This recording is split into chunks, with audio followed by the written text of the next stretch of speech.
Ei, pessoal.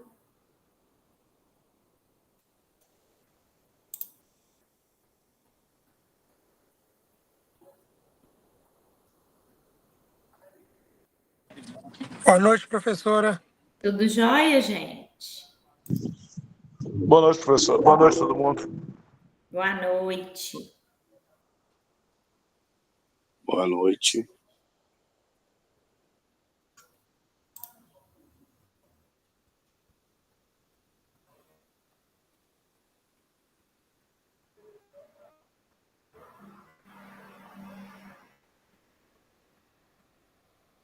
Vamos só aguardar mais um pouquinho para a gente ver quem mais que vai entrar, tá bom?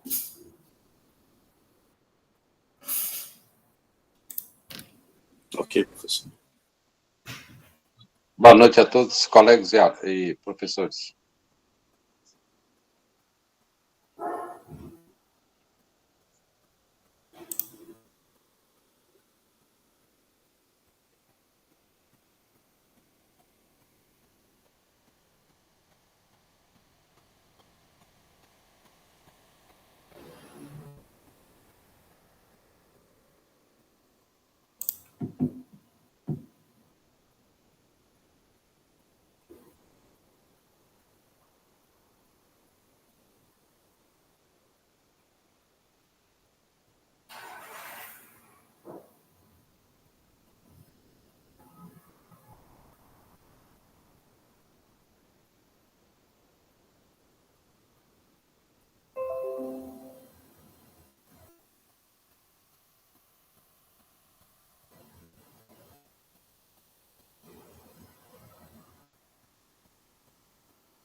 Mais gente chegando aí. Boa noite, gente.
Pessoal, vamos para as primeiras instruções aqui. Primeiro, até para deixar registrado também, para quem quiser fazer avaliação suplementar, ela vai acontecer no dia 9 de maio, tá? Vai ficar disponível da mesma forma como aconteceu com a avaliação inicial no sistema. E aí, por favor, cuidado com a inatividade desse sistema, tá? Não fiquem lá fazendo a prova e sai, etc. Não. Se for possível, vocês façam a prova e depois vocês colhem ela lá no sistema. Lembrem-se de encerrar a prova. Que não adianta vocês abrirem a prova, fazerem e esperar decorrer as 4 horas. Eu tive um aluno que fez isso, e aí o que o sistema conclui? Que aquele aluno não concluiu a prova em tempo hábil. Então, quer dizer, ele chegou nas 4 horas de correção e não concluiu. E aí é uma prova que a gente não pode computar, ele extrapolou o tempo de prova. Né? Então, por favor, para evitar a fadiga, fiquem atentos a essas instruções. Façam um requerimento para suplementar, paguem a taxa, porque nós vamos receber uma planilha e a gente só pode corrigir as provas cujos nomes estão nessa planilha. Então, fiquem atentos com isso para vocês não terem problema. Outra coisa, não se esqueçam também de que na avaliação suplementar vai cair a mesma matéria da avaliação inicial. Então, vão cair peças, né? Ou uma petição inicial ou uma contestação, que foram as 2 peças que a gente aprendeu a fazer. A gente vai ter a aula de hoje como aula individual para pincelar um pouquinho a impugnação à contestação, para falar um pouquinho sobre a tramitação de um processo, sobre algumas decisões e sobre os embargos de declaração. E aí, eu vou ter depois uma aula para falar com vocês no dia 6 de junho sobre agravo e apelação, tá? Porque aí a gente fecha os principais recursos que a OAB costuma pedir. Beleza? Pessoal, sobre essa avaliação, ficou alguma dúvida? Essa suplementar?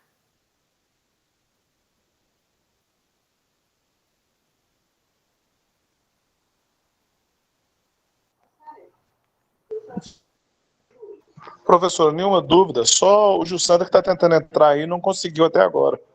O nome dele não está aparecendo aqui para mim. Eu enviei o link para ele de novo. Tá. Vê com ele se ele está tentando entrar pelo celular, porque aqui para mim não tem ninguém na sala de espera. Ok. Ô, professora, boa noite, tudo bem? Tudo jóia. Eu não encontrei o barema para poder olhar, e eu tinha algumas dúvidas com Sim, relação deixa eu abrir aqui.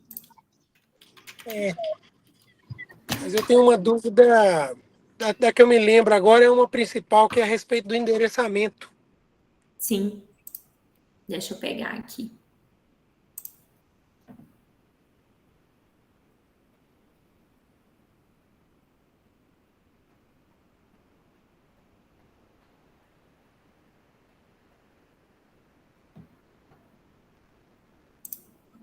Já estou abrindo o sistema, tá?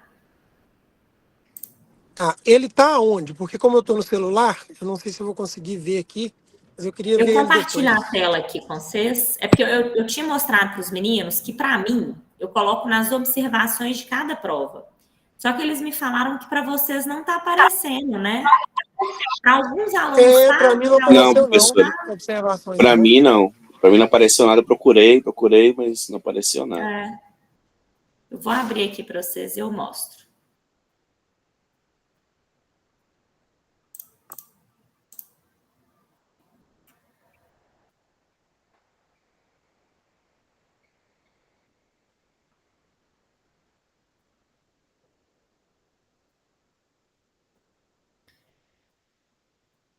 Queria conseguir mostrar. Deixa eu tirar um print, porque aí eu não mostro o nome do aluno.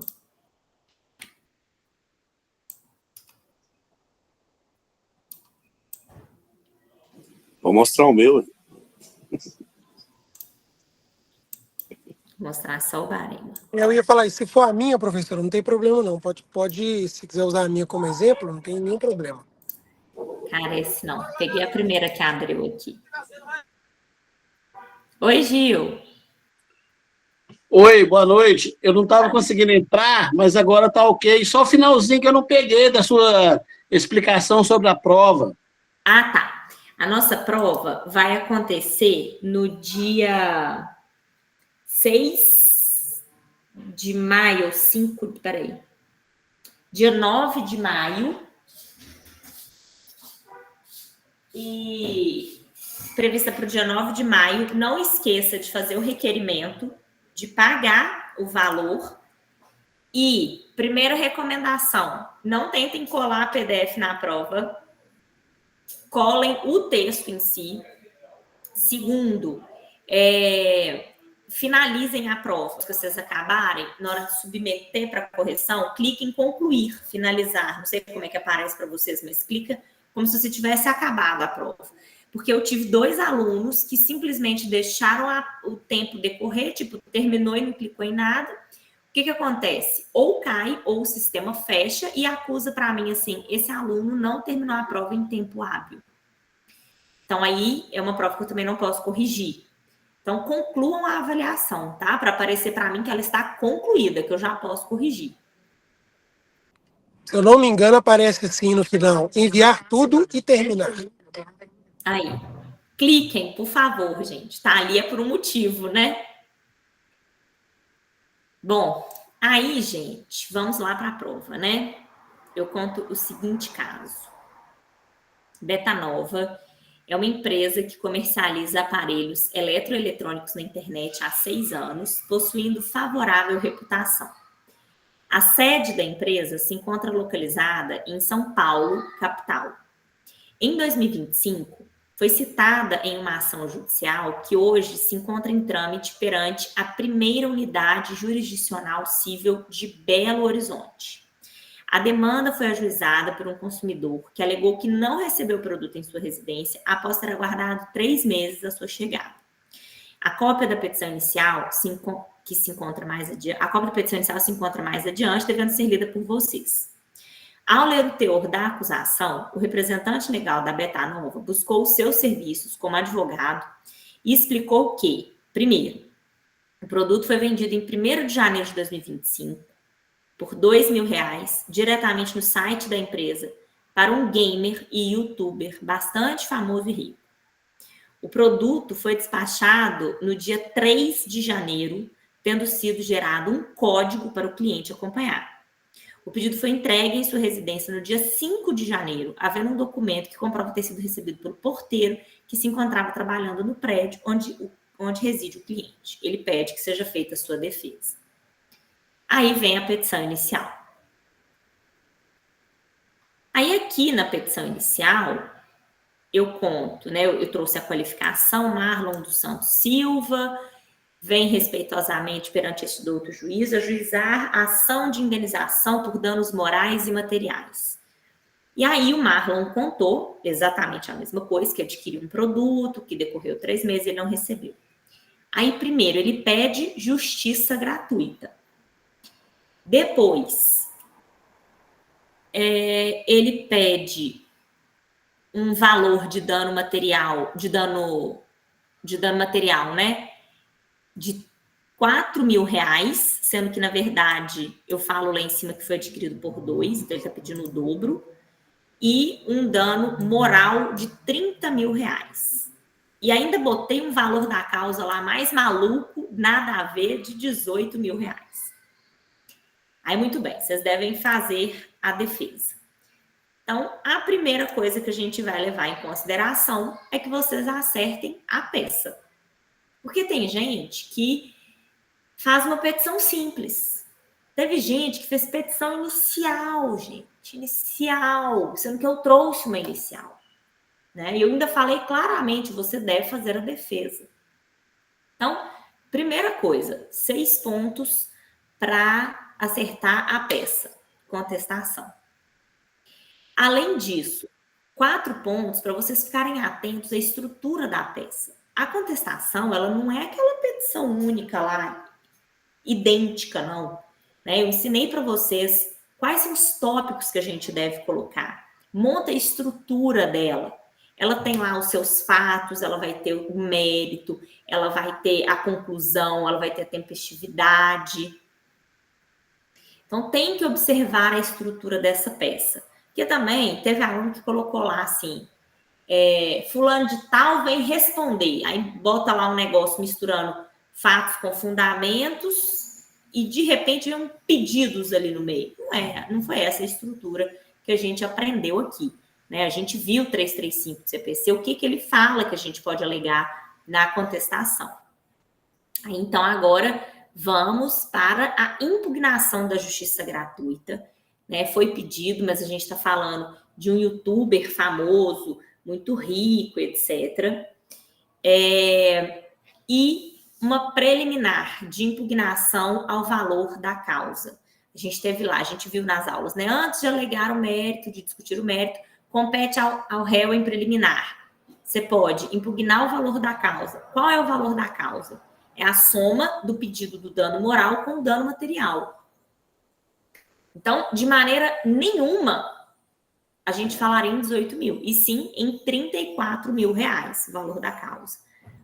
Além disso, incompetência do foro, porque no caso, eu contei que a sede da empresa, ela está em São Paulo, mas a ação foi ajuizada em Belo Horizonte e ele mora aqui, em Uberlândia.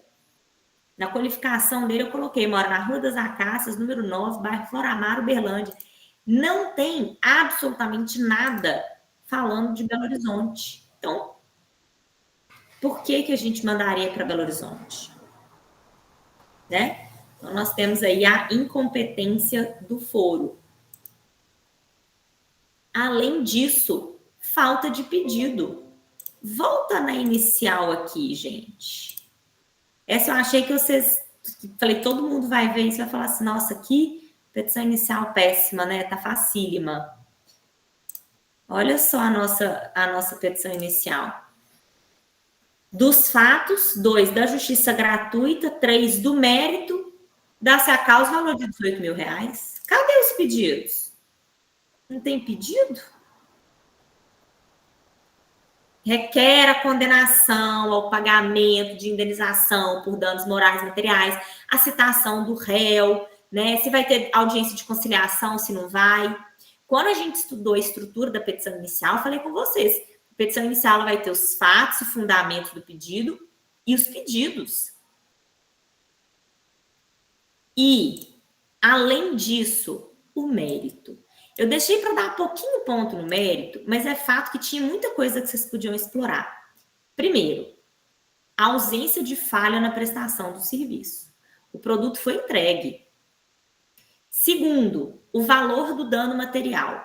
Primeiro, que se o produto foi entregue, não tem dano material. Segundo, que se houvesse, o valor do dano material não é 4 mil, é 2 mil. Terceiro, 30 mil de dano moral. Dano moral, será mesmo que isso é realmente? Primeiro, não teve porque o produto foi entregue. Sua parte foi cumprida. Então, ausência de nexo de causalidade entre conduta e dano. Porque não teve ato ilícito. E, possivelmente, também não teve dano. Né? Então, bater aí no dano moral, no dano material. Colocar informações, gente, para dar corpo, dar força para a peça de vocês. Tá bom? Porque acaba que assim a gente consegue realmente fazer uma defesa. Teve gente que colocou só indicação de artigo, né? Ou foi uma coisa bem rapidinha. Não. A estrutura do seu mérito, ela tem que ser muito bem construída. Tá? E aí, no final, pedir para ser julgado improcedente os pedidos formulados pelo autor.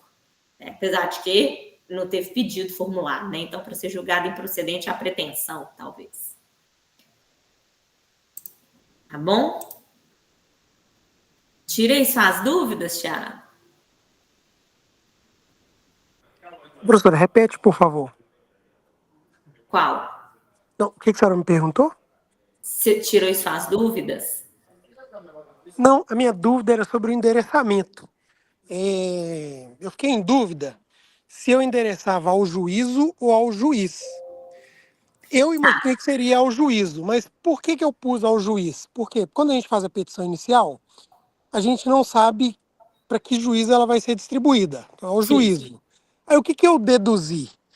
Como ela já foi distribuída, já tinha número de processo, já tinha um juiz responsável. Seria para o juízo ou para o juiz que está responsável por aquele processo? Perfeito. Seguindo o CPC, é sempre ao juízo. Mesmo que a ação já tenha sido distribuída, que a gente esteja em contestação ou uma petição simples no final do processo, a gente sempre vai endereçar para o juízo. Ao juízo da 20ª Vara Civil, ao juízo da 4ª Vara de Família, entendeu? Não entendi. Então isso eu errei. Eu sei que eu errei. Eu acho que eu não tirei ponto disso não, Thiago. Eu tirei ponto só do que está no barema. Não, então tá. Depois, você conseguiu printar o barema? Não consegui. Como eu tô no celular, depois eu vou abrir no YouTube, quando a aula estiver disponível, para me ver.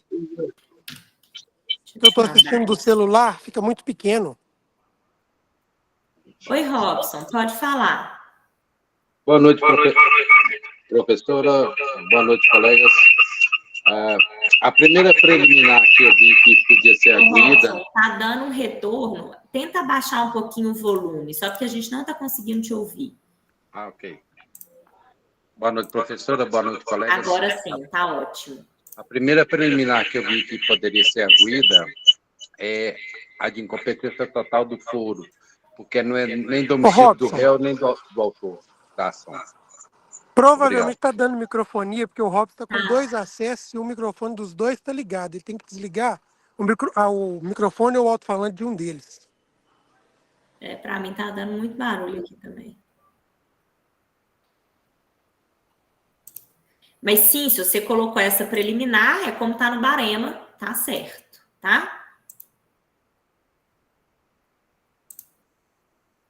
Deixa eu te achar aqui, Thiago.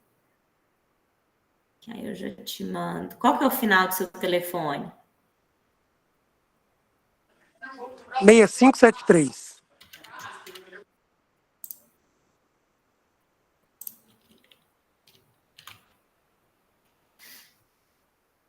Estou te mandando, que aí depois você confere a partir da sua prova, tá?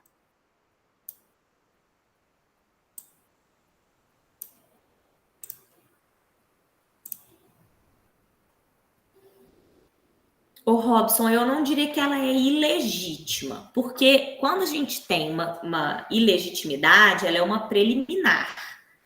Ela até seria legítima se o produto não tivesse sido entregue.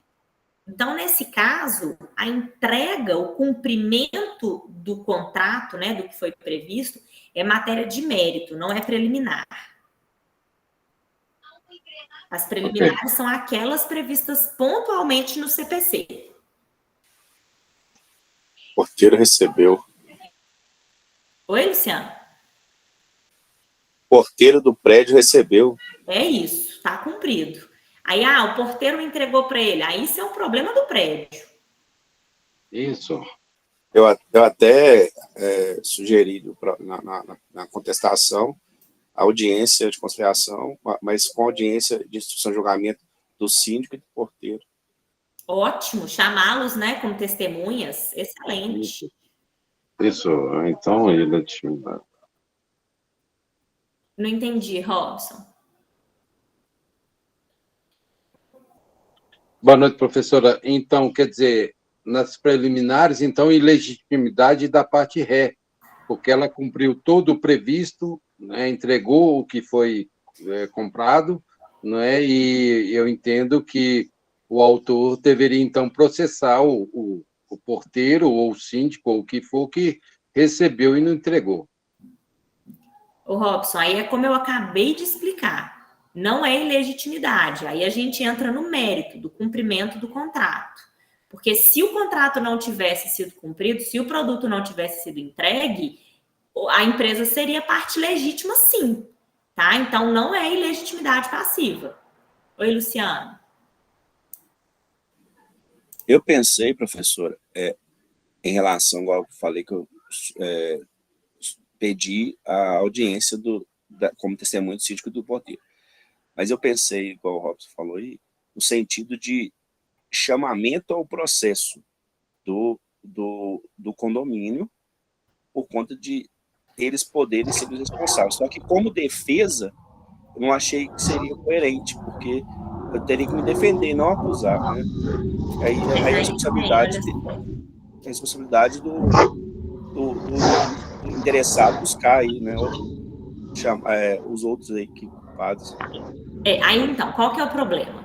Quando a gente fala de chamamento ao processo, a gente está falando da possibilidade do réu chamar outros devedores, que são os co-obrigados, né, para que eles possam responder por essa obrigação, e aí eles se tornam parte do processo. É uma intervenção de terceiro, e a finalidade dela é evitar que o réu depois precise de ajuizar uma ação de regresso, por exemplo, contra essa pessoa que ele entende que tem que entrar na lide. Nesse caso, não. A gente fala o seguinte, tem que ser extinta. Essa ação aqui, ela tem que ser extinta, porque o fundamento dela não procede. Aí ele vai ter que entrar com uma ação contra o condomínio, o porteiro, enfim, sob outro fundamento, porque não é relação de consumo, porque não tem esse mesmo valor de dano moral, de dano material, porque não foi o porteiro que recebeu o dinheiro, entendeu? Então, eu também nem acho que o chamamento ao processo seja uma ferramenta interessante, não. Sim, por isso que eu preferi chamar eles como testemunho. Sim, aí concordo com você. E aí, gente, mais alguém?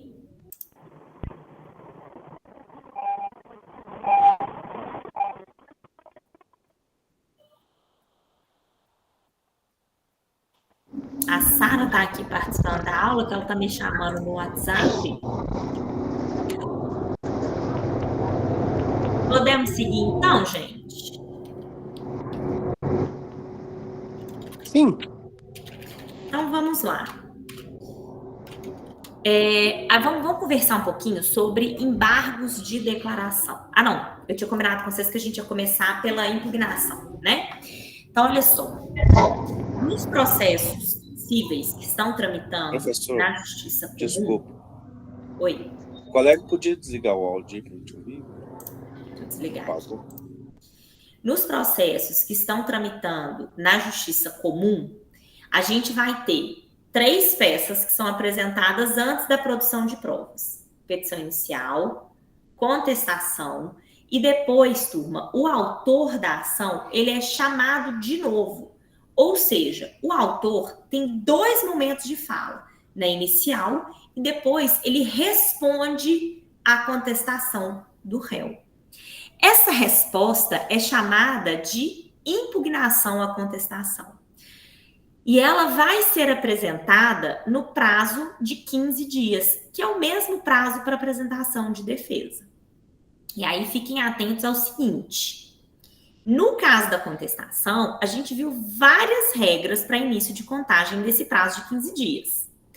E no prazo de impugnação, quando que vocês acham que ele começa a correr?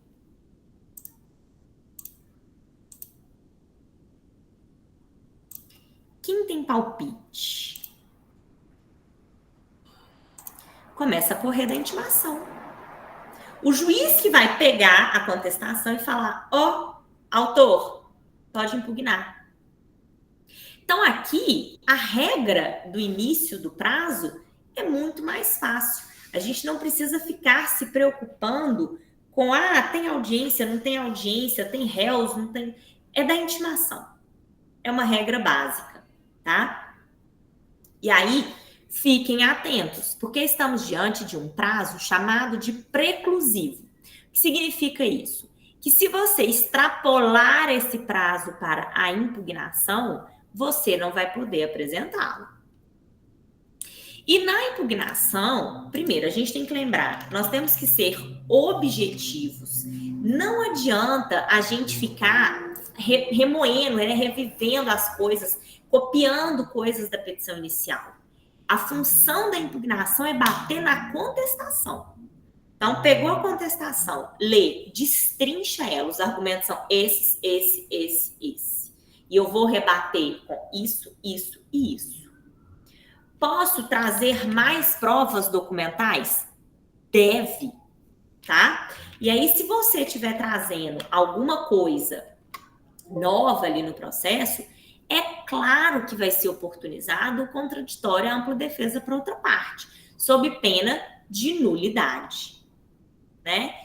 E eu estou dizendo que vocês devem fazer isso, porque às vezes a contestação ela vem com alegações estranhas à petição inicial.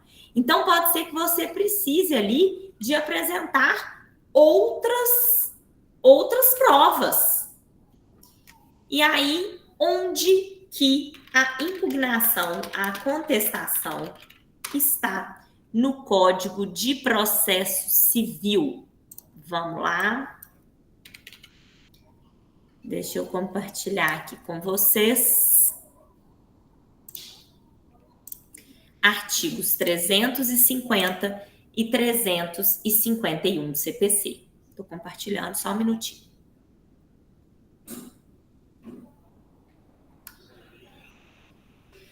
Se o réu alegar onde, gente? Na contestação, fato impeditivo, modificativo ou extintivo do direito do autor, este será ouvido, olha aqui, no prazo de 15 dias, permitindo-lhe o juiz a produção de provas. Se o réu alegar qualquer das matérias enumeradas no 337, o juiz determinará a oitiva do autor no prazo de 15 dias, permitindo-lhe a produção de provas. E o que fala esse artigo 337 mesmo? As preliminares que a gente cobrou na prova. Tá bom? Então, aqui está a impugnação à contestação. Vocês vão ver que são pouquíssimos os artigos do CPC que falam sobre ela. A gente tem artigos 350 a 353, falando de uma coisa bem básica, né?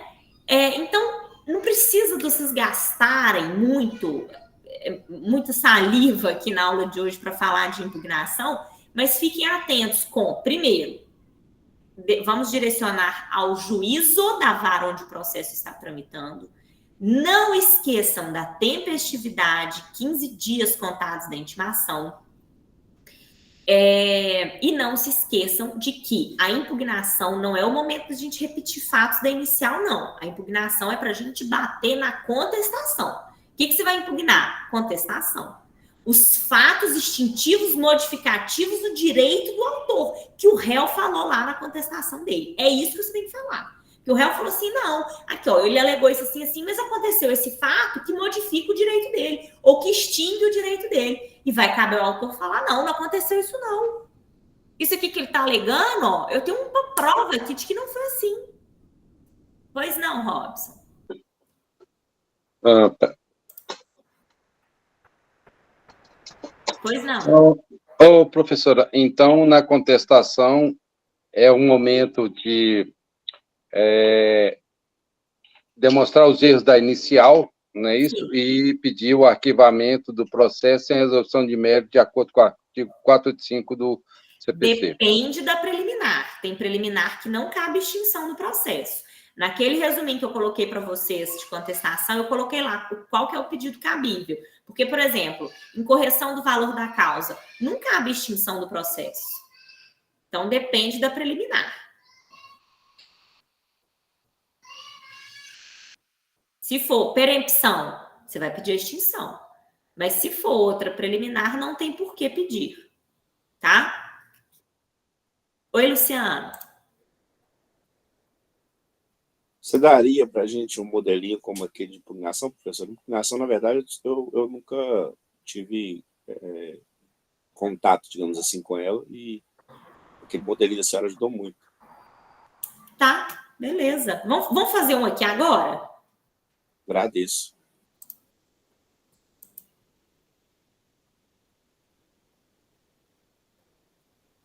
Oi, Gil.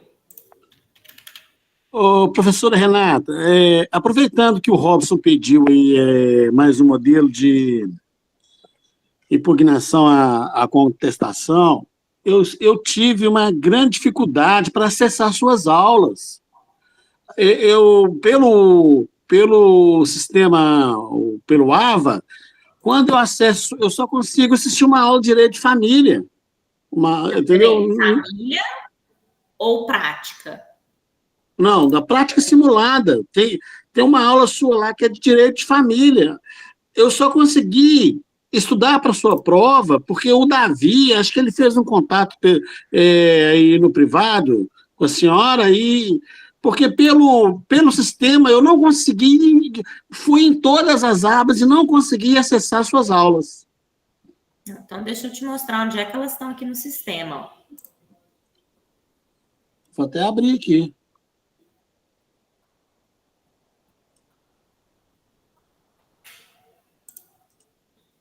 Aulas gravadas.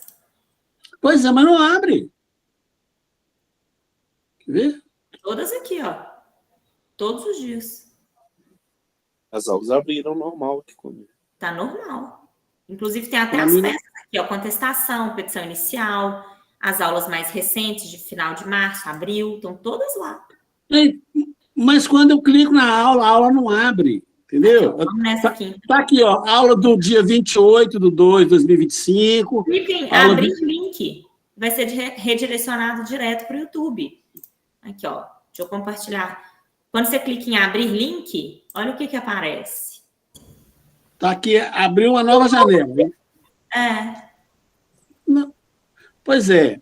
Quando eu abro esse link aqui, a aula que... Não, o condomínio não tem legitimidade. Abriu, tô escutando. Pois é, mas só essa aula que abre. Não, Gil, você está confundindo. A aula abre. O modelo de contestação e de petição inicial que não aparece para a gente, mas as aulas aparecem. Não, para mim só abriu essa aula e as outras aulas eu consegui porque o Davi mandou o link. Então, mas tudo bem.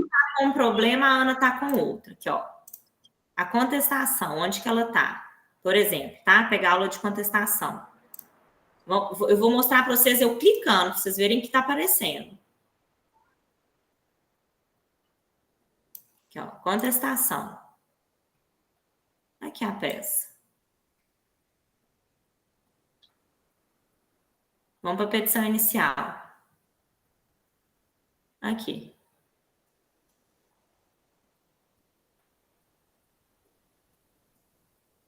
Ô, professor, é porque para a gente, inicialmente, não aparece, é diferente o nosso sistema do seu quanto professora. Exatamente, professora. É isso então, que está acontecendo. Com o sistema da faculdade, porque da minha parte está tudo postado.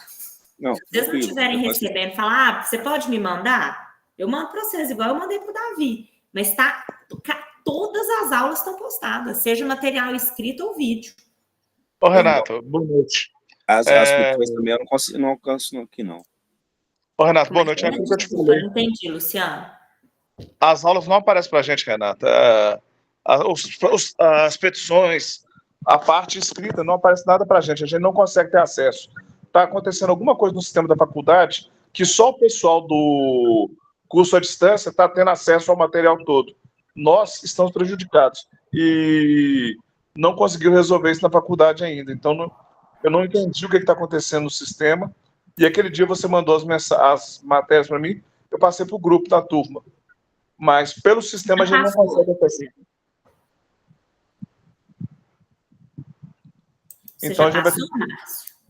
Aquele dia que você mandou, eu passei tudo. Então, todas as vezes que eu te peço alguma coisa, vai para o grupo da turma. Mas pelo sistema que deveria funcionar, não funciona. Tá. Bom, eu não sei o que pode estar acontecendo com o sistema, porque cada vez que eu dou a aula, por exemplo, terminamos na sexta à noite. Segunda eu já baixo, já posto lá. Se tem material escrito, a mesma coisa. Se vocês não estiverem recebendo por um problema no sistema, não tem problema. Vocês podem me pedir que eu mando para vocês não ficarem prejudicados, tá? Vocês não vão ficar prejudicados por causa do sistema. Pode me mandar. Vamos fazer a impugnação aqui, gente?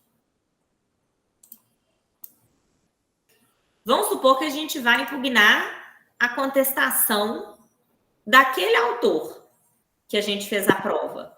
Pode ser? Vocês fizeram a contestação? Vamos pegar aqui, ó.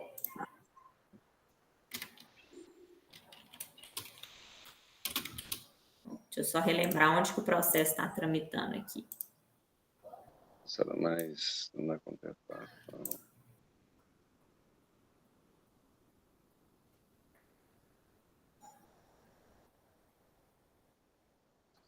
Mais na... Oi, Robson.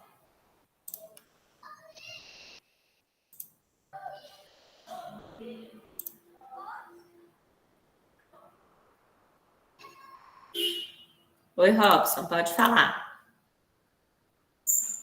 Professora, em sede de contestação, o foro sendo incompetente, a ilegitimidade da parte, eu acho que, assim, já o juiz já pode, assim, deferir a petição inicial de início, por ela ser inepta. Não sei se a senhora concorda com isso, quer dizer, são erros graves aí na inicial que vai prejudicar todo o processo.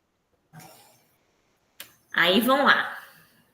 O que é a inépcia da petição inicial? Parágrafo 1º do 330 do CPC.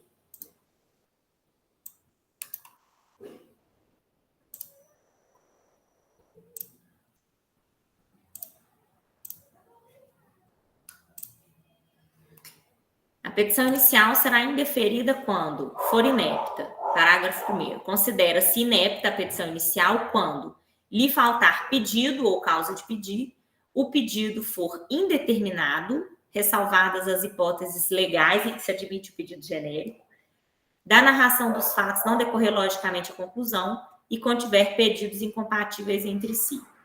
Ilegitimidade passiva, que eu já falei que não cabe nessa peça, não é causa de inépcia da inicial.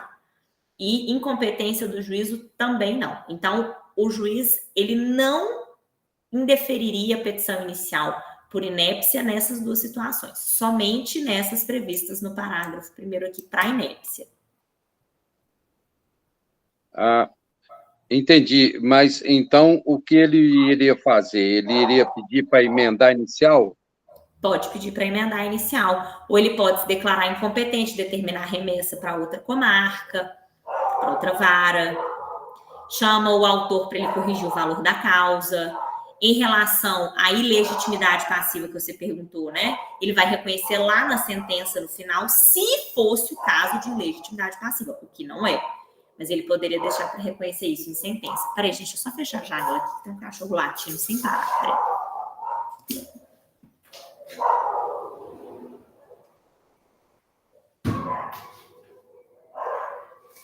Não que tenha melhorado 100% o barulho, né? Mas pelo menos diminui um pouco.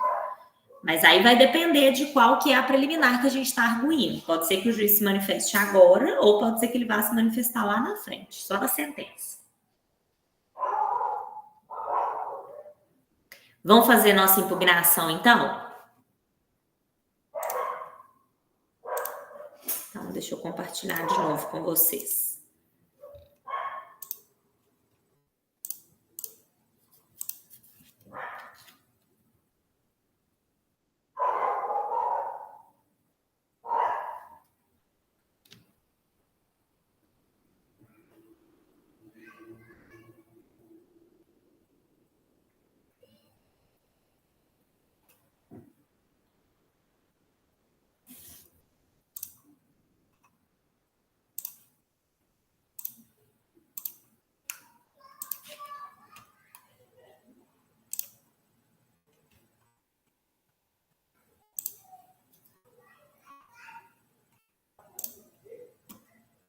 Deixa eu voltar na prova aqui.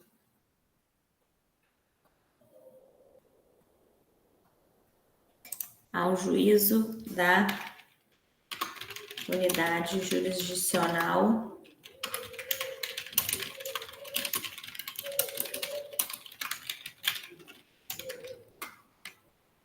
lembrar de novo qual era o nome do autor. Marlon dos Santos Silva.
Então, aqui, ó, já coloquei para vocês os tópicos que a gente trabalharia.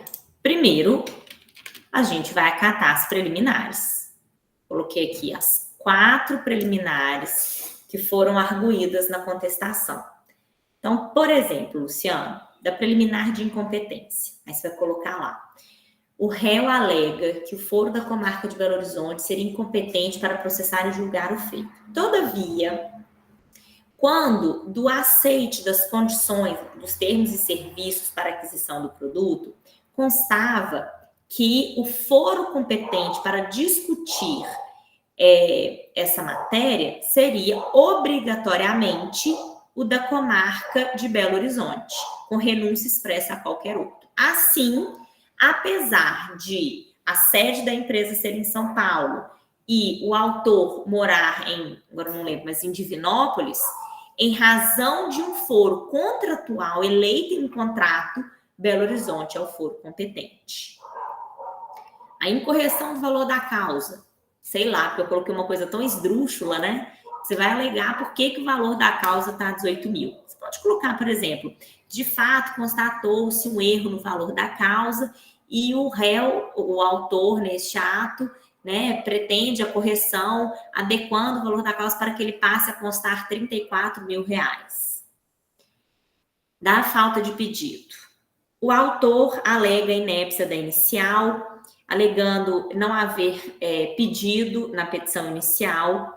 Todavia, da leitura dos tópicos constantes na peça, é possível concluir quais são os pedidos formulados pelo autor, sendo indenização por danos materiais no valor de 4 mil reais e indenização por danos morais no valor de 30 mil reais. Assim, não há que se falar em ausência de pedido. Da impugnação à justiça gratuita. Apesar do autor ser youtuber e contar com muitos seguidores, sua vida financeira é bastante distinta. Conforme extratos anexos, sua renda gira hoje em torno de 2 mil reais mensais, sendo ele responsável por prover o próprio sustento e contribuir com o sustento de sua mãe, que é idosa, enfim. Aí a gente consegue ir trabalhando. Depois, vamos para o mérito. No mérito, eu vou atacar os tópicos que o réu alegou na peça dele. Então, lá na contestação, ele atacou falha na prestação do serviço, falando que foi entregue para o porteiro. O documento anexado pelo réu não se refere ao produto adquirido pelo autor, e sim a outra pessoa, porque o código de rastreio está diferente. Conforme o código de rastreio do autor, esse produto aqui foi extraviado e não foi mais localizado. Ou esse código de rastreio enviado por ele não existe no site do correio. Evidente, assim, a falha na prestação do serviço. E aí a gente vai trabalhando com todos os tópicos e depois conclui. Por todo exposto, requer sejam julgados procedentes os pedidos formulados na exordial. Aí pode colocar, completar ainda, condenando-se o réu ao pagamento de. E é isso. Tá vendo como que essa é uma peça mais simples? Ela é mais tranquila mesmo.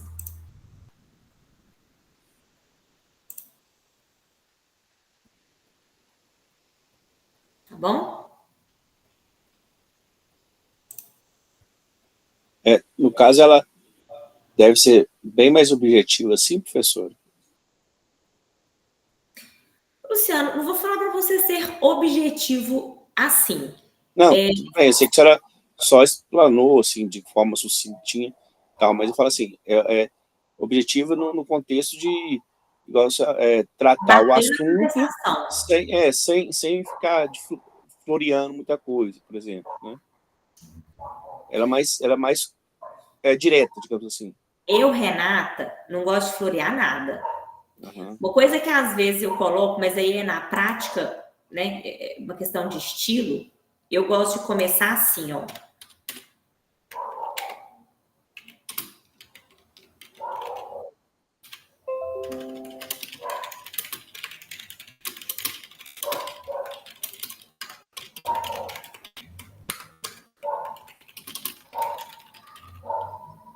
eu trago aqui, ó, um resumo. Eu falo o que foi inicial, o que teve na contestação, aí sim eu começo a bater, mas aí é uma questão de estilo. Eu faço isso no escritório para quê?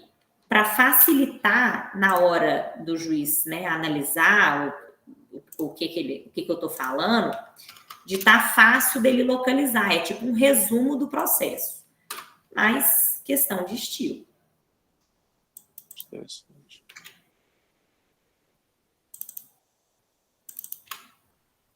Eu defendo sempre a objetividade. Vocês que têm aula comigo, vocês sabem como que eu sou objetiva, né?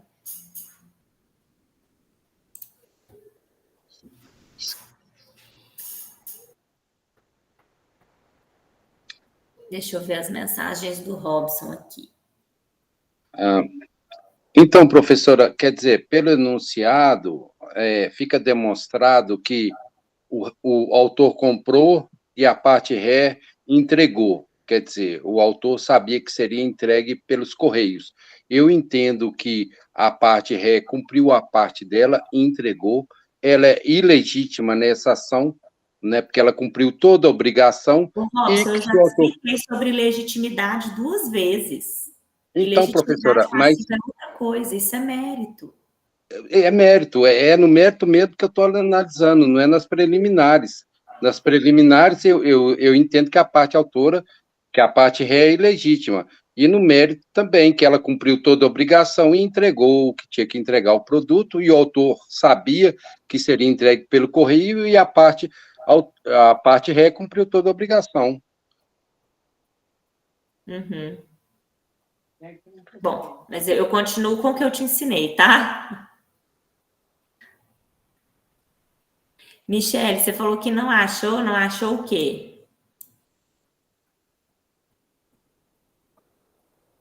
Professora, eu não achei mais fácil do que a contestação, essa impugnação aí. Nossa, sabe por que eu acho? A contestação, ela tem um tanto de regra, primeiro, de início de prazo. Quando começa a correr, começa nesse caso, não começa nesse, porque todos os réus não foram citados, enfim.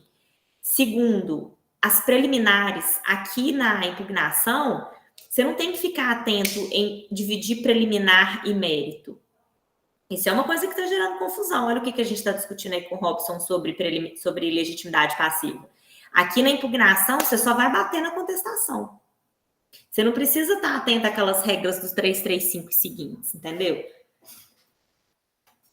Ela é uma peça mais fácil porque você não tem aquela estrutura obrigatória do CPC.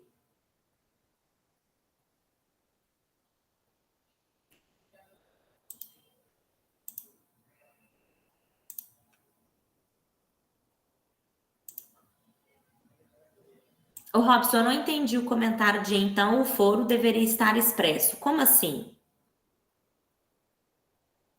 Expresso onde, que você diz? Na inicial ou na contestação? Na inicial, professora, porque se tivesse assim, vai ser eleito o foro da cidade X para ser dirimido qualquer dúvida com relação a qualquer questão. Quer dizer, não foi expresso. Então, não é nem o foro do autor e nem o foro do réu. Agora, o meu entendimento é que é o seguinte, a empresa cumpriu todo o que foi previsto, né, da parte dela, ela entregou, o autor sabia que seria entregue pelo correio e a parte é legítima, porque ele deveria processar, então, é o condomínio ou o porteiro, e a parte autora cumpriu com a parte dela e ela não tem nenhuma legitimidade nessa ação para ser processada. Não sei se é o entendimento da senhora, com toda a vênia. Não, você pode ficar à vontade, viu? A gente está aqui para ir debatendo mesmo. Eu continuo discordando da tese da ilegitimidade. Eu entendo que se foi cumprido, se foi entregue, isso é uma causa que vai ser debatida no mérito e o processo vai ser resolvido com resolução de mérito. E pronto. E aí, se ele quiser, ele ajuiza uma ação depois contra o condomínio. Porque se não tivesse sido entregue, por exemplo, ele ajuizou, comprou o produto com ele, mas ajuizou contra o vizinho. Aí o vizinho vai falar, pô, mas não tem nada a ver com isso. Eu não faço parte dessa relação, né? Ilegitimidade passiva, aí sim, uma coisa.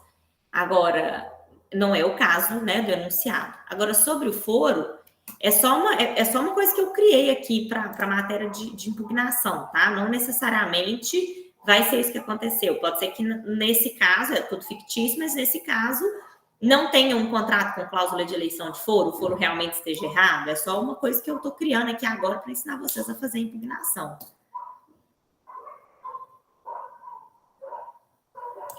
Ô, Luciano, quer que eu deixe esse modelinho salvo? Ô, professora, eu agradeceria. É só porque o norte, pelo menos para mim, claro. assim, me dá sempre uma facilidade para trabalhar o assunto. Pode deixar. Você me chama aqui no WhatsApp? Vamos sim, obrigado. Deixa eu já salvar para vocês.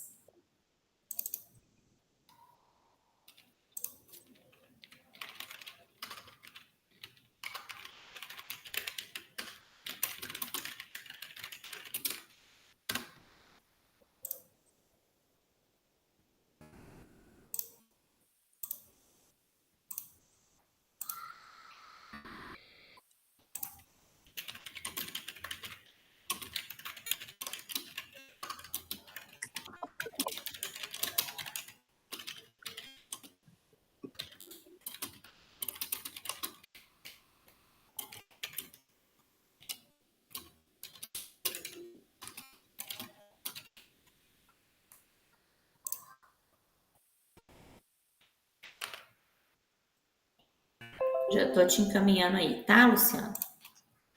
Tá ok, professor, obrigado. Mandar no grupo da turma também. Tá.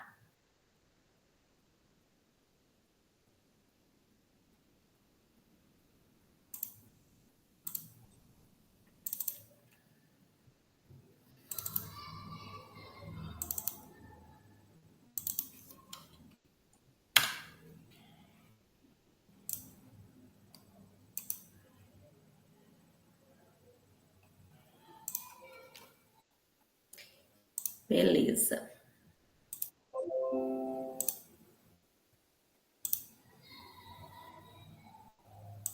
Oi, Gil. Professora, eu gostaria que a senhora me entendesse que eu não, em momento algum, eu quis reclamar da aula. Eu sei, não preocupa. Eu achei muito boa, é excelente aquela aula sobre contestação. Eu não tenho, assim, eu acho, até te parabenizo pela didática, muito legal. Eu estou gostando mesmo, sinceramente. O único problema é que é o acesso. Eu acho que não é culpa sua. Seria possível esses modelos, a senhora compartilhar eles no grupo da prática simulada aí? A senhora está mandando para o Luciano aí, mas eu acho que é geral essa dificuldade no acesso, e não é só minha, né? Hoje eu mandei no grupo lá da contestação agora. A professora tinha mandado, e o Márcio mandou no grupo lá da outra vez, eu até mando para lá da prática para vocês também. Não, tranquilo, eu falo o link da nossa aula sobre contestação, que foi a aula noturna, eu não consegui achar ela de jeito nenhum, mas eu assisti pelo link da turma da manhã, e é o que eu te falei, que eu gostei muito da aula, consegui absorver bastante. Então, é isso. É só isso mesmo, não tem mais nada. Não preocupa não, tá? Eu sei como que é, eu não acho que é reclamação sua, eu sei que o problema com o sistema para mim é muito ruim, porque nem, assim, para mim nem aparece. Isso que vocês não estão conseguindo ver, não aparece reclamação, não aparece nada. Então, é só vocês me pedirem que eu mando, tá? E eu recebi um pedido aqui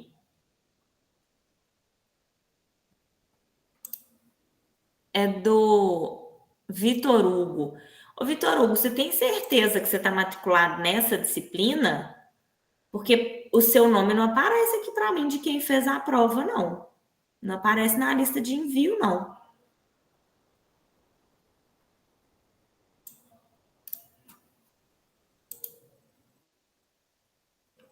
Para mim, aparece aqui como se você não tivesse feito a prova. Ô, Michele, você consegue compartilhar a sua tela? Se você conseguir, pode me mostrar. Qualquer coisa eu converso com o pessoal do TI lá da faculdade.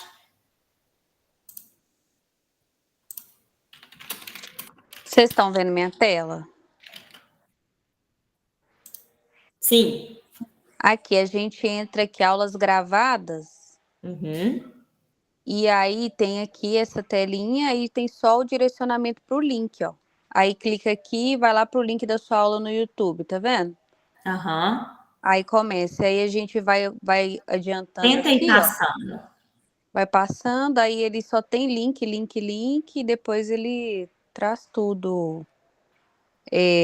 Ah lá, só os links, não traz o material que você posta, tá vendo? Só isso aqui que a gente consegue enxergar. Entendi. Ó, clica É igual, naquela barrinha com 3 YouTube. ali. Olha eu ensinando, falando esses tempos a Michelle, gente. Aí, agora 10. Só os links. Que estranho. A gente Tá. não consegue ver o material, tá vendo? Tá. Não, mas eu mando para vocês, não tem problema, tá? Tá.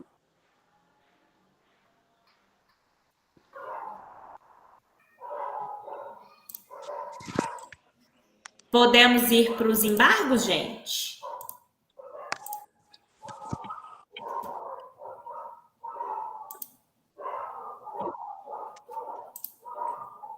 Oi, Gil.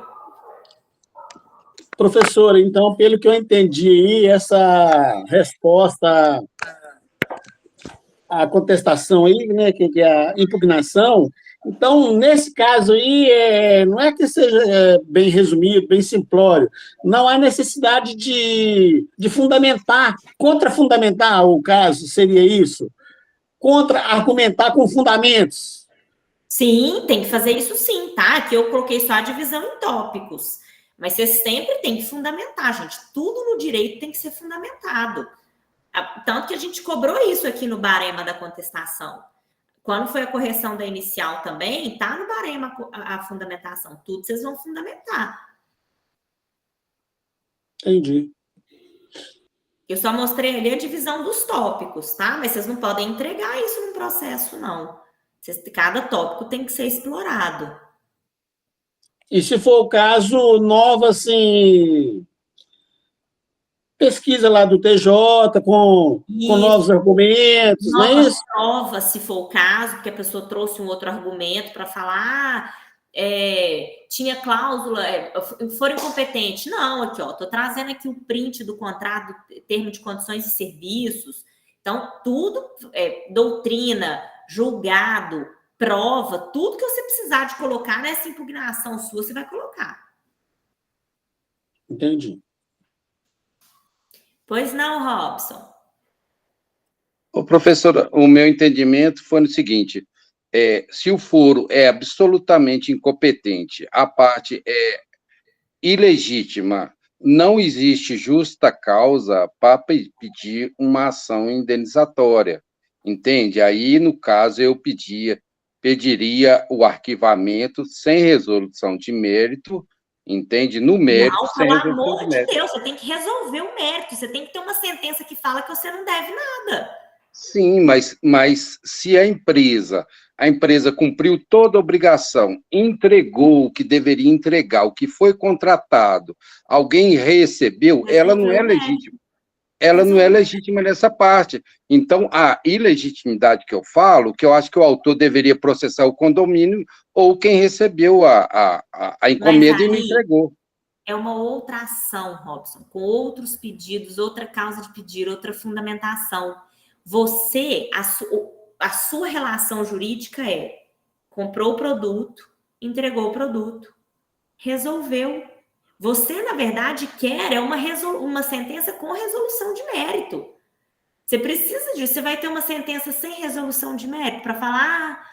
Então, professora, a resolução de mérito é arquivamento dos autos. Pronto, porque a parte cumpriu, a parte autora cumpriu o que foi previsto num contrato, mesmo que for um contrato eletrônico. A parte ré sabia que seria entregue pelos Correios. Foi entregue o produto da forma que foi especificada, da forma que foi especificado, no prazo que foi especificado, e eu entendo que ela não tem legitimidade, porque ela cumpriu toda a obrigação do direito das obrigações, e se o autor não recebeu, não é problema da empresa. Ela deve processar, então, o condomínio, e lá o síndico, o porteiro do prédio, não entregou um produto para a parte autora. Ô, Robson, o arquivamento do feito, ele ocorre independentemente dessa sentença ser com resolução do mérito ou não. Quando a gente arquiva um processo, quer dizer que aquele processo não vai estar tramitando mais na vara. Então, você vai pedir o arquivamento. Pedir o arquivamento é uma coisa, mas pedir a resolução de mérito ou não é outra coisa. Sim, professora, mas a senhora entende? Quer dizer, eu estou analisando pelo enunciado. Pelo enunciado, a empresa cumpriu a obrigação, percebe? Eu entro na questão, de novo, da legitimidade, porque ela cumpriu a obrigação, ela entregou o produto especificado, o autor sabia que seria entregue pelos Correios, foi entregue o que foi comprado, o que foi acordado, a empresa cumpriu toda a obrigação. Eu entendo nas preliminares que a empresa não tem legitimidade porque ela cumpriu toda a obrigação. Então, quer dizer, se o autor acha que tem direitos, ele deveria processar o condomínio ou então o porteiro do prédio que não entregou lá o que foi previsto, que foi determinado, que foi entregue, com todas as vênias com a senhora. Essa questão da legitimidade a gente vai ficar discordando, tá? Vamos tocar o barco aí. Vamos falar então, gente, agora. Já expliquei para vocês essa questão da impugnação, contestação. Vamos supor que o processo esteja tramitando e foi proferida a sentença, neste caso que a gente trabalhou aqui na avaliação inicial. Acontece que essa sentença, ela está defeituosa. E a gente tem dois caminhos aqui. A gente pode pensar em um recurso de apelação, como a gente pode pensar em opor embargos de declaração. Vamos lá no CPC. Primeiro eu vou explicar para vocês sobre os embargos, depois, se for o caso, a gente faz um modelinho aqui, tá? Vamos lá no CPC.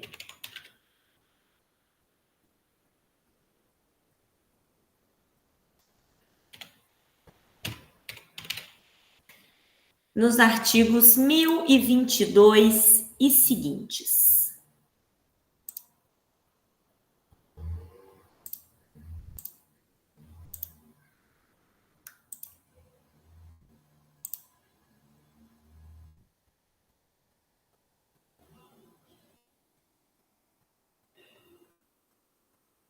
Cabem embargos de declaração contra qualquer decisão judicial. Aqui, nós não estamos falando só de sentença. Nós também estamos falando daquelas decisões interlocutórias. Por exemplo, uma decisão que defere ou indefere uma tutela de urgência, uma decisão sobre justiça gratuita. Então, não só sobre sentença, mas também sobre essas decisões, vão caber embargos de declaração. E aqui, gente, nós temos as hipóteses de cabimento de uma forma bem restrita. Só cabe ED quando a gente estiver diante de uma decisão obscura, contraditória ou omissa. Então, gravem esses três: omissão, obscuridade ou contradição. E ainda, para corrigir erro material. Então, aqui, é um número, é um nome que veio errado na sentença, corrige isso. Agora, o que é muito comum é as pessoas tentarem opor embargos declaratórios porque estão irresignadas com a decisão, porque não concordam, por exemplo, com a fundamentação dessa decisão. Para isso, gente, se você está só discordando, a sua pretensão ela vai ter que ser debatida em uma apelação, ou, se for uma decisão interlocutória, no agravo. A gente vai ver ele na próxima aula. Embaixo de declaração é uma coisa bem objetiva. Omissão, obscuridade, contradição, erro material. E ponto. E o código, ele ainda foi tão generoso que ele trouxe para a gente aqui, por exemplo, considera-se omissa a decisão que, primeiro, deixar de se manifestar sobre tese firmada em julgamento de caso repetitivo. Segundo, contra qualquer das condutas descritas no 489, parágrafo 1º. Esse 489 é esse aqui, ó. Não se considera fundamentada qualquer decisão, seja ela interlocutória, sentença ou acórdão, que se limitar a indicação, à reprodução ou à paráfrase de ato normativo, sem explicar sua relação com a causa ou questão decidida. 2. Empregar conceitos jurídicos indeterminados sem explicar o motivo concreto e sua incidência no caso. 3. Invocar os motivos que se prestariam a justificar qualquer outra decisão. 4. Essa aqui é uma das mais comuns, ó. Não enfrentar todos os argumentos deduzidos no processo. Então, você falou uma coisa, o juiz simplesmente passou por aqui. Foi omisso. Capazes de, em tese, infirmar a conclusão adotada pelo julgador. Se limitar a invocar precedente ou enunciado de súmula sem identificar os elementos determinantes, nem demonstrar que o caso sob julgamento se ajusta àqueles fundamentos. Então, para falar, olha, essa súmula se aplica a esse caso por causa disso, disso e disso. E, por fim, deixar de seguir enunciado de súmula, jurisprudência ou precedente invocado pela parte, sem demonstrar a existência de distinção no caso em julgamento ou superação de entendimento. Essas hipóteses aqui, ó, são as hipóteses de omissão. E obscura, gente? O que vocês acham que é uma decisão obscura?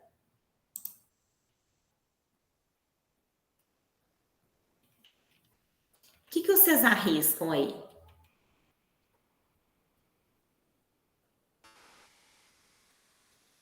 Obscura seria aquela que, no meu entender, que não trata especificamente o fato em si.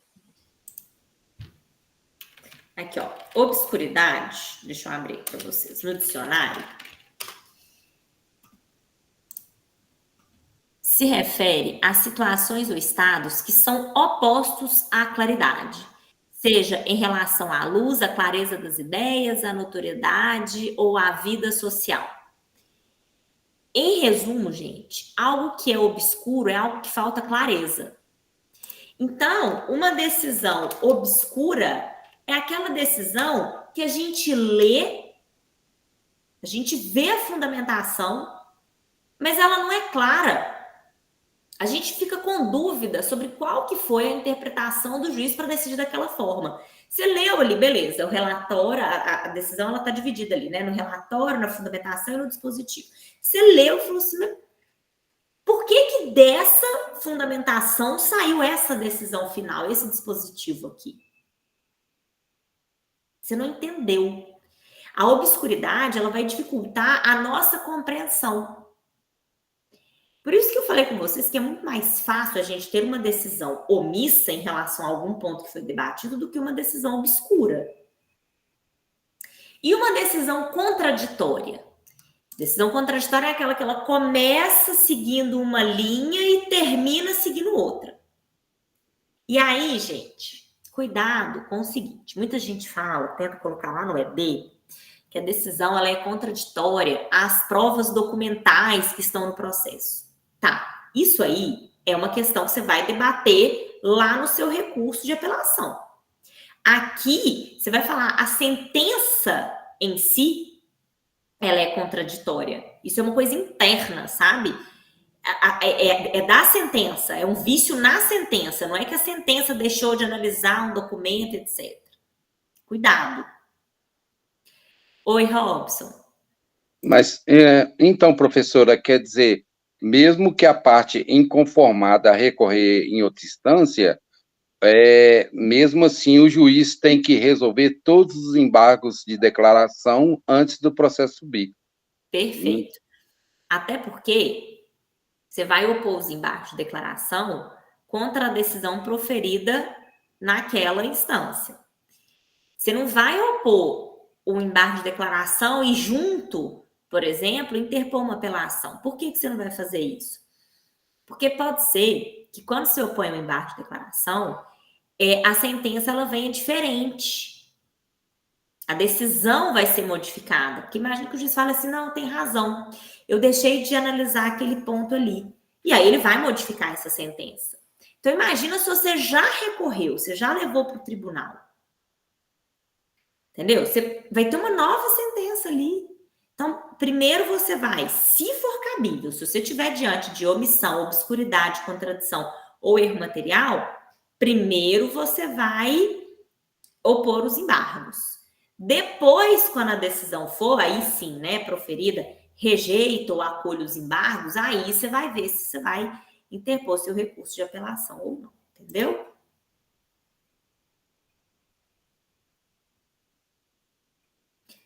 Michele, você mandou aqui suspeita, é do quê?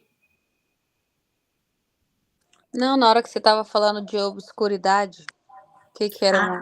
É só isso mesmo. E aí, então, gente, dando continuidade aí, o Código de Processo Civil, ele não fala sobre o que é uma decisão obscura. Oi, Robson. Mas, então, professora, na segunda instância, quer dizer, os desembargadores vão analisar só a sentença da primeira, não é isso? Quer dizer, pelo menos eu penso assim, eles não vão entrar novamente no mérito do processo, eles vão analisar a decisão do juiz de primeira instância. Eles olham o mérito do processo. Eles vão analisar a sentença para ver se a sentença ela é compatível com o processo.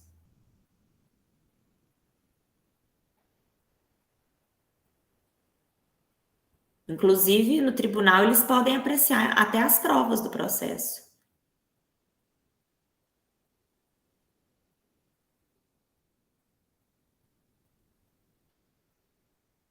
E aí, gente, o Código de Processo Civil, ele não vai falar para a gente o que é a obscuridade e a contradição. Vocês estão vendo aqui que o parágrafo único, ele fala só sobre a omissão. Veio já o 1023 para falar para a gente o seguinte. Primeira informação relevante. O prazo para ED, ele é diferente dos outros prazos para recurso. Os outros recursos, o prazo pelo CPC é de 15 dias. ED, 5. E é 5 dias, gente, porque é um recurso muito simples. Em petição dirigida ao juiz. Vamos lá. Esse embargo de declaração, ele é cabível em primeira instância, ele é cabível em segunda instância. Então, lá para o tribunal você pode opor embargo. Ah, esse acórdão aqui, ele está com vício. Posso opor ED? Pode. Contra uma decisão do STJ, posso? Pode. E aí, então, você vai mandar, por exemplo, nesse caso que a gente está estudando aqui, né, que eu falei com vocês, que teve a inicial, na prova vocês fizeram a contestação, aí aqui a gente fez a impugnação, aí foi proferida a sentença. Vocês vão primeiro opor embargos de declaração. Para quem que vai ser direcionado essa peça? Para o juízo que proferiu a sentença. E aí, nessa peça, a estrutura dela aqui, ó, você tem que indicar erro material, obscuridade, contradição ou omissão. Estrutura básica, tempestividade e o cabimento do ED. E aí, olha que interessante. Ela continua aqui falando o seguinte: não se sujeita a preparo. Alguém sabe o que é o preparo? Alguém já ouviu falar nisso? Com as custas do recurso. Exato. Quando a gente vai recorrer, e nós não somos beneficiários da justiça gratuita, nós temos que pagar custas. É esse preparo aí. Se você não realiza o preparo, o seu recurso é julgado deserto. Mas o recurso que dispensa esse recolhimento é embargos de declaração. Tá? Então, não precisamos opor. E aí, a parte contrária, pois não, Robson? Professora, mas mesmo num processo com embargo de declaração, se o juiz deixar ainda embargo de declaração de manifestar sobre algum dos pedidos, cabe uma representação no CNJ? O Robson, isso não faz parte dos recursos, não. Sempre que você tiver uma postura do juiz contrária aí à atuação dele, você pode representar no CNJ, mas isso é fora do processo. Isso não é um recurso dentro do processo. Você faz lá para o CNJ e vai tramitar lá, tá?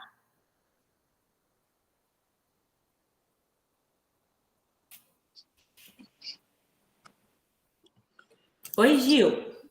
Professora, essa decisão, essas decisões obscuras aí, poderia ser tipo assim, um exemplo, o juiz, ele tem todas as provas lá do processo dos autos, ele fundamenta, mas ao final, no momento de tomar a decisão, ele toma uma decisão contrária ao que foi juntado nos autos, como provas e tudo.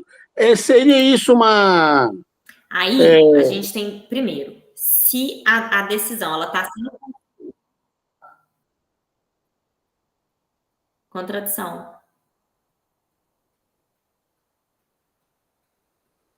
É uma contradição. Se a gente tem uma decisão sendo construída num ponto e aí o juiz vai e fala que, de fato, os documentos juntados pelo autor demonstram que o réu não cumpriu, não entregou o produto, blá, blá, blá. Aí lá embaixo ele fala, julgo improcedente. Uai, mas você não concordou? Tá contraditória aqui a sua fundamentação com a decisão. Entendeu? E você acredita, gente, é bizarro, mas eu já vi isso acontecer em sentença de vara de sucessões. Parece que o estagiário, ou sei lá, o assessor, não é possível que o juiz fez isso, né? Alguém que trabalha para ele deve ter esquecido de trocar o dispositivo final, porque não tem cabimento um trem desse. Direito administrativo, a gente se depara muito com isso, né? Então, acho que deve ser uma prática no judiciário também, né? Infelizmente, esses dias eu recebi uma maravilhosa. O meu cliente está sendo executado. O meu cliente foi intimado para apresentar bens à penhora. Foi a primeira vez assim. Oi, tudo bem? Você que está sendo executado, me fala aqui o que eu posso penhorar seu. Não é o autor que é chamado para requerer um cisbajude, um infojude, nada disso, não. É o réu sendo chamado para falar o que ele tem aí para a gente poder penhorar. Pois não, Luciano? Eu ia responder com o maior carinho, dizendo que eu era falido. Pois é, eu respondi isso. O réu não dispõe de... Já que o réu foi intimado para apresentar os bens para penhora, ele informa que não possui bens para penhora. Não, ué. Eu faço, eu tenho um cachorro e um gato, 3 passarinhos. Tipo isso. O Robson fez um comentário importante aqui. Ó. O juiz não pode decidir contra as provas dos autos. Não pode. Exatamente por isso que cabe recurso. O que a gente vê na prática, Robson, e aí não é para desanimar ninguém não, tá? Mas o que a gente vê na prática é que, às vezes, a gente tem certeza do que a gente está falando, a gente tem certeza de que tem prova suficiente. E aí a gente vê umas decisões que você fala, nossa, gente, de onde que saiu isso? Às vezes, na vida profissional, a gente vai se deparar com casos que a gente tem certeza que vai ganhar e perde, e casos que a gente tem certeza que a gente vai perder e ganha. Então, poder decidir, ele não pode, não. Decidir contra as provas. Mas, às vezes, na prática, a gente vê isso. Infelizmente. Por isso que a gente recorre tanto né? Por isso que a gente luta tanto. E aí, olha só, gente, o juiz vai intimar o embargado, porque aí a gente tem duas figuras, né? Embargante e embargado. O embargado para se manifestar no prazo de 5 dias. Ah, embargado é a parte contrária, tá? Não é o juiz, não, pelo amor de Deus. Para ele se manifestar sobre os embargos, caso seu eventual acolhimento implique na modificação da decisão embargada. Tem casos em que o juiz já vai lá, já rejeita e nem intima a outra parte. Outros casos, não. Ele já intima para a pessoa poder responder. Aí, o que o embargado vai falar? Que a decisão está certa, que a decisão não padece de omissão, de obscuridade, de contradição, nem de erro material a ser corrigido. Tá? E aí, gente, olha, quem dera esse artigo 1024. O juiz julgará os embargos em 5 dias. Ai, quem dera. Quem dera, né? Bom, importantíssimo.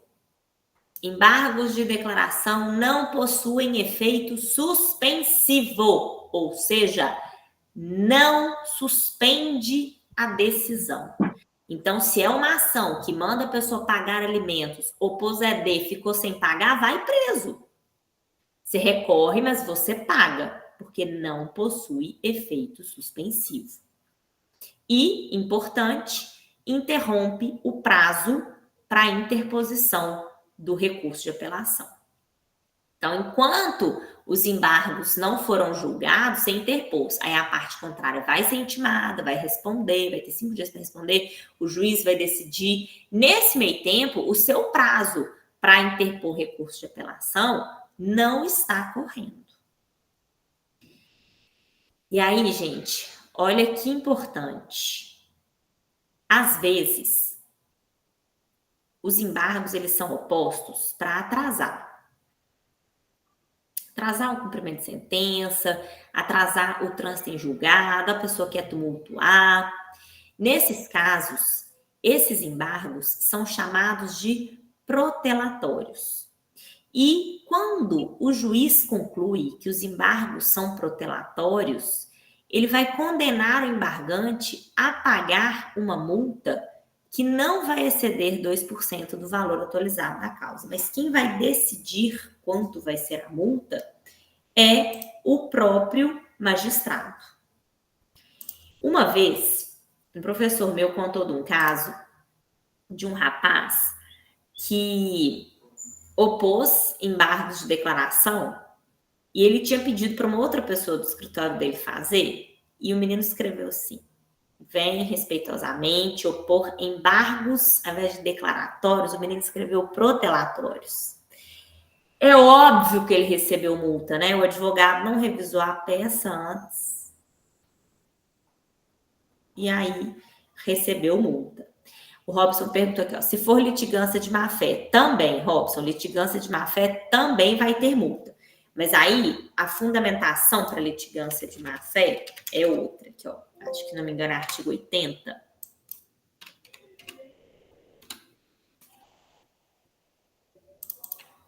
Aqui, ó. Artigo 80.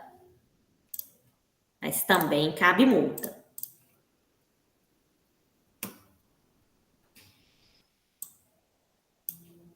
Considera-se litigante de má-fé. E aí, no final, a gente tem aqui, ó,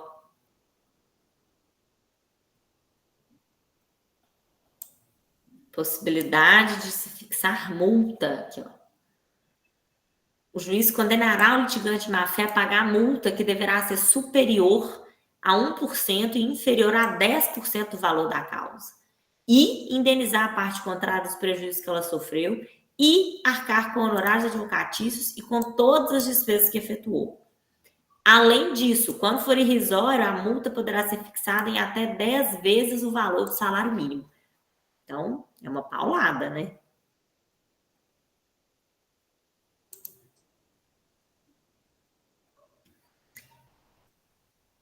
Vamos ver o modelinho de ED aqui?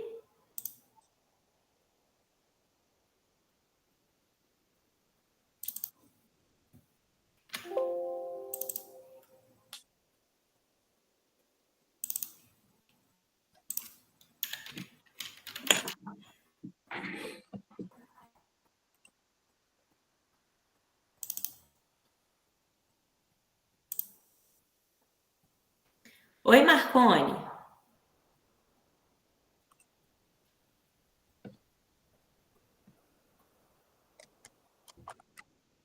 Oi, professora, boa noite. Boa noite. Eu queria fazer uma pergunta relacionada a isso que a senhora acabou de falar aí da multa.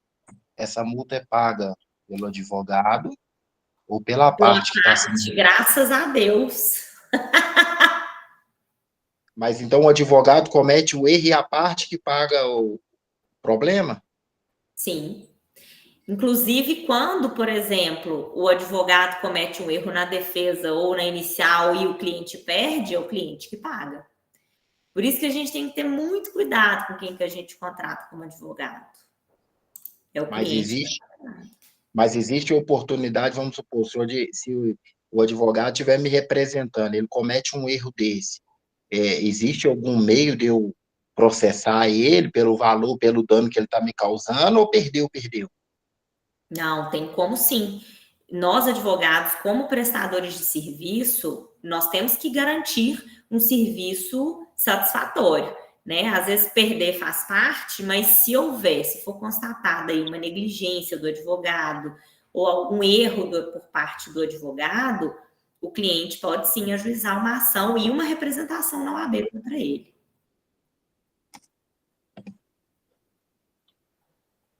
Oi, Robson. Ô, professora, mas no caso que o colega está falando, aí ele tem que fazer uma subrogação para outro advogado para processar o primeiro. Seria isso? É uma outra ação, né? E aí ele vai ter que constituir um novo advogado, porque ele não vai processar o advogado dele com o advogado processado sendo advogado dele, né? Então, ele ajuiza uma nova ação para cobrar esse valor do advogado.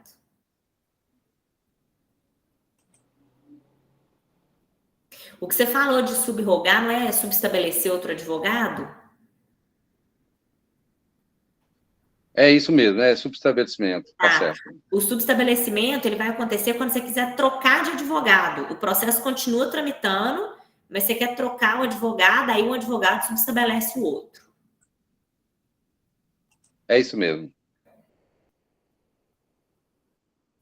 Oi, Marcone. No caso aí, professor, eu sei que não é da matéria em si, mas talvez a senhora pode me instruir. O que acontece? Certa vez eu fiz uma reclamação trabalhista, e aí o advogado, nós ganhamos, né, na primeira instância, e aí o pessoal recorreu, e aí parece que foi deferido, ele ganhou, e aí esse processo ele tinha que subir, a gente tinha que entrar com recurso, e aí o advogado não entrou com recurso, tipo assim, abandonou o processo. Num caso desse, também eu posso, vamos supor, tendo ciência, tendo esse conhecimento, eu posso procurar um advogado e processar esse advogado que perdeu o tempo de entrar com recurso? Sim, pode. A não ser que, por exemplo, se o seu advogado não te falou que, olha, tem essa decisão, você quer recorrer? E aí cabe ao cliente falar se quer ou não. Se ele não te contou, deixou o processo lá abandonado, né? Não recorreu, enfim, te trouxe um prejuízo, você pode sim. Ah, ok, obrigado. Nada. Ô, professor, só uma curiosidade com relação a essa última pergunta que o colega fez. Eu lembro que você tinha falado que vai depender, eu acredito, né? Vai depender também do que pode estar no contrato. Porque eu lembro que você citou um caso em que o advogado, no contrato,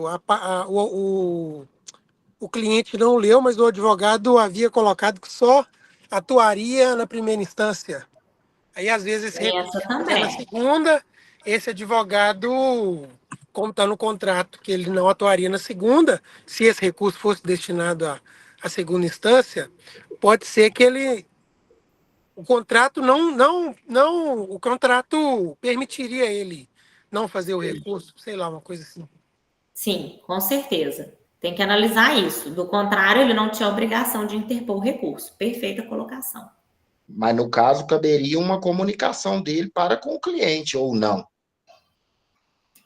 Marcone, eu comunicaria por causa da transparência, do tipo, olha, foi proferida a decisão, se você quiser recorrer, a gente faz um outro contrato.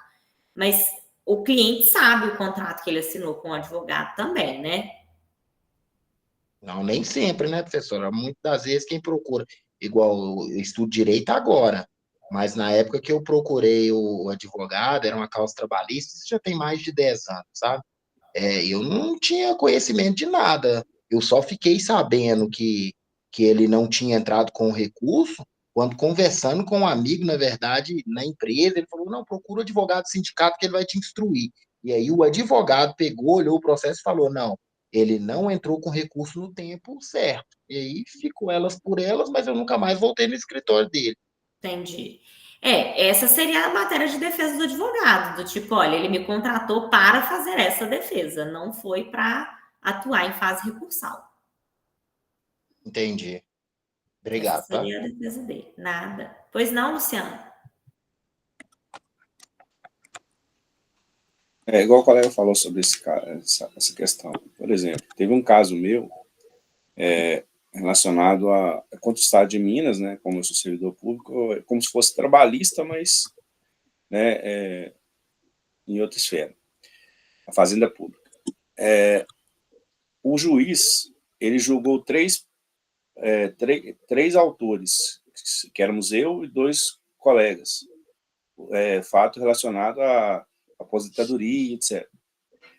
Ele chegou, um colega morava em Contagem, um em Belo Horizonte, e eu, na época, morava em Sabará. Minha residência era Sabará. Então, os 3 ajuizaram na comarca de Belo Horizonte, visto que era contra o Estado de Minas, né? O réu é o Estado de Minas. E aí, ele julgou do meu colega de Contagem, ele julgou, até deu procedente para os 2, julgou de Belo Horizonte, procedente também, e no meu caso ele falou assim, não sou competente para julgar porque ele é de Sabará, e eu sou da comarca de BH. Aí a minha advogada recorreu, dizendo que, né, até demonstrando que no próprio processo ele julgou de Contagem de BH, ele foi e disse o seguinte, agora eu mudo o meu entendimento, ele não tem mais direito. Isso ela me disse que era possível, assim, que é prerrogativo do juiz fazer isso, mas ficou muito feio, né? Dentro do mesmo processo, foi o vingantismo. Pode terminar, desculpa. Não, tranquilo, o que foi o vingantismo da parte, na minha concepção, em relação ao recurso. Com certeza. E assim, a grande questão é que nós, advogados, aí vocês aprenderam isso comigo lá no segundo período, nós temos uma obrigação de meio, né? A gente vai empregar os nossos conhecimentos para tentar alcançar uma finalidade. Então, assim, o simples fato do advogado perder não quer dizer nada. Acontece. Às vezes a gente vê, igual o Luciano falou, umas decisões que parece uma retaliação, parece uma revanche, uma desatenção, um desconhecimento, sei lá, uma negligência com o caso, com o nosso cliente, né? E a gente vai fazer o possível para tentar reverter. Mas sempre que um lado ganha, o outro lado está perdendo. Isso faz parte do jogo, né? Mas quando, por outro lado, aí o advogado é negligente, perdeu o prazo, enfim, né? Não contou para o cliente, ou interpôs o recurso e não recolheu, não falou para o cliente recolher as custas, fazer o pagamento do boleto, etc. Aí a gente tem uma conduta do advogado mesmo. Pois não, Robson? Mas, então, professora, a senhora acabou de responder, era isso, quer dizer, se o advogado perder prazo, né, ele tem um contrato para todo o processo, ele perder prazo, ele deixar entrar com os recursos tempestivos e etc., se também caberia uma representação na OAB. Sim, foi o que eu respondi para o Marconi ali. Se o advogado perdeu o prazo, ele pode processar e pode entrar com a representação na OAB. Foi exatamente a resposta que eu dei para ele. Oi, Marconi. No caso do Luciano aí, professora, cabia um recurso, algum desses embargos aí, ou não? Depende. Para mim é difícil falar sem ver o processo assim, sabe? Sem ler a decisão, mas recurso cabe. Se o recurso vai ser admitido ou não, aí já é outra coisa, né? Mas existe uma grande chance de ser admitido, uma vez que há discordância no processo, né? Nítida, aos olhos de até quem não entende processo, há uma discordância. Que ele Sim. julgou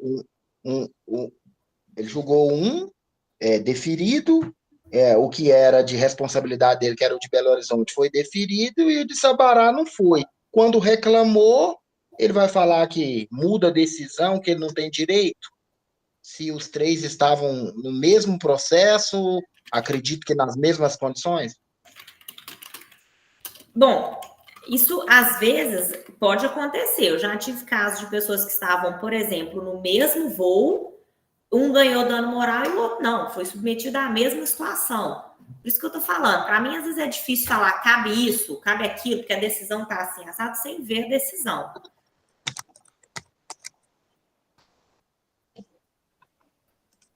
Vamos lá para a gente ver o modelo aí dos embargos, senão não vai dar tempo.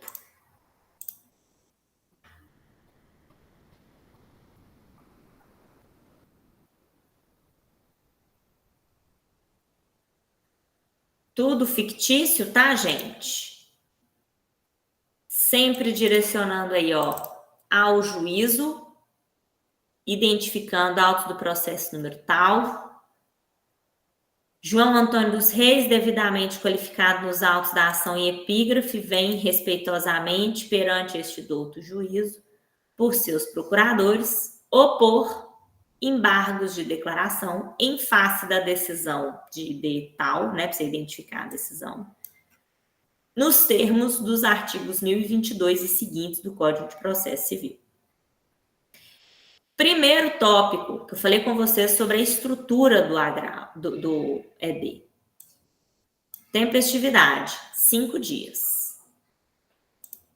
Depois, isso aqui você é obrigado a colocar? Não.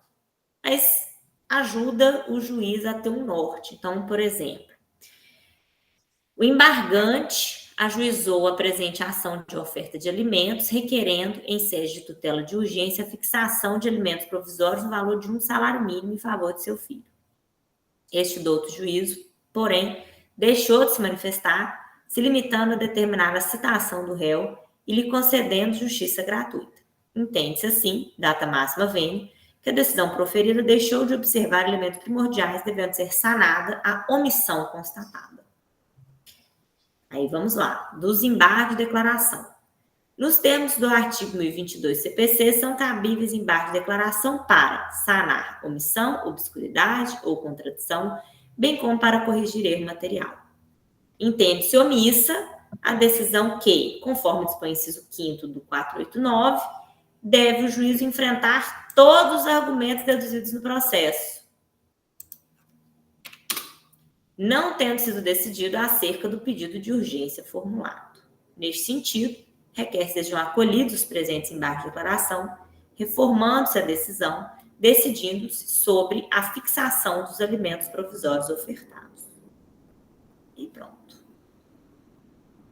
Também não é uma peça muito difícil, não, né? Na verdade, o ED é uma das minhas peças preferidas, porque ou cabe ou não cabe, gente. E não tenta opor sem caber, não, porque senão você vai tomar multa por embargos protelatórios. Esses dias, eu tive que opor um que tirou meu sono contra um acórdão do Tribunal de Justiça, que, ao meu ver, o acórdão respondia tudo. O cliente acha que não, que ele quer saber o que a desembargadora quis dizer quando ela usou a expressão lucro retido. O que significa retido? Para mim, é óbvio o que é lucro retido. Enfim, eu estou aguardando aí uma multa por embargos protelatórios. O que eu posso fazer para me resguardar como advogada? Mandei para ele um parecer por escrito e mandei o recurso para ele ler. Falei, olha, eu acho que tem chance desse recurso não passar e você levar uma multa. Quer correr o risco? Sim. Tudo bem. Oi, Robson. Professora, para decisão extra-petita ou ultra-petita também cabe embargo de declaração? Sim. Uma decisão, por exemplo, que não enfrentou todos os argumentos, né? Uma decisão que está inferior ao que você está alegando. Omissão. Oi, Luciano. O Código de Processo Civil, professor, fala que é nula a sentença que não enfrenta todos os argumentos. E aí, o embargo de declaração relacionado à questão da omissão do julgador. Aí pode ser... Qual que é a diferença de pedir a nulidade daquela sentença? Porque, vamos supor que aquela sentença, para mim, seja desfavorável. Eu não poderia pedir a nulidade dela, não? Porque ela me causaria prejuízo. O que às vezes a gente tem, tá? Uma decisão, primeiro, que ela está errada sob o ponto de vista do mérito, é um erro no julgamento, e ao mesmo tempo a gente tem um erro no procedimento, por exemplo, uma nulidade por ausência de fundamentação. Tem sentença que vai ter esses dois problemas: erro em judicando e erro em procedendo. O erro no procedimento e o erro no julgamento. Então, você primeiro opõe o embargo de declaração para ver se o juiz vai sanar o motivo de nulidade, por exemplo, a falta de fundamentação. Aí o juiz bonitão, porque, gente, eles têm raiva de ED. Ninguém gosta de modificar a sentença por ED, acolher ED. Rejeita os embargos de declaração por não vislumbrar omissão, obscuridade ou contradição. Recorre. Interpõe sua apelação e fala lá, nulidade da sentença, ausência de fundamentação, erro no procedimento. Aí o que o Tribunal de Justiça vai falar? De fato, a sentença tem esse problema, retorna os autos, porque aí não é mais você falando para o juiz, é o tribunal falando. Retorna os autos para a primeira instância para que seja proferida nova decisão fundamentada. Excelente sua pergunta, Luciano. Obrigado. Mas no caso, então, seria uma nulidade relativa, a qual pode ser alterada, né? Regulada. Pode ser que o tribunal mesmo já reforme e decida.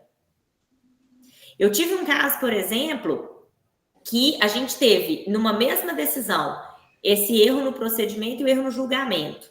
Aí a gente opôs ED, o juiz falou, rejeita os EDs. Eu fui interpus recurso de apelação. Lá eu falei, olha, aqui foi pedida a produção de prova testemunhal. O juiz, depois que a gente apresentou inicial, ele pediu para apresentar documentos. Os réus apareceram no processo espontaneamente, concordando com o pedido do autor, e o juiz simplesmente proferiu sentença. Sentença não fundamentada, 4 linhas da sentença. Aí, nesse caso, o tribunal pegou e falou, não, volta o processo para a primeira instância para produzir a prova testemunhal e depois ser proferida uma decisão fundamentada. Ou tem caso em que a gente tem essa decisão, o tribunal pega a decisão e fala, de fato, não foi fundamentada e a decisão correta será essa daqui. Então, tudo vai depender do caso. Entendi, obrigado. Nada. Também vou disponibilizar para vocês esses embargos, tá? Deixa eu já encaminhar aqui.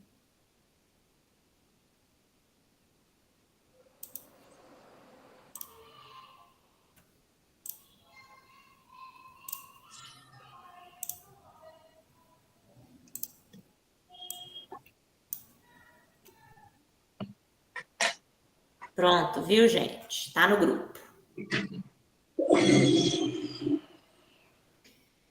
Ai, e é isso. Ficou alguma dúvida?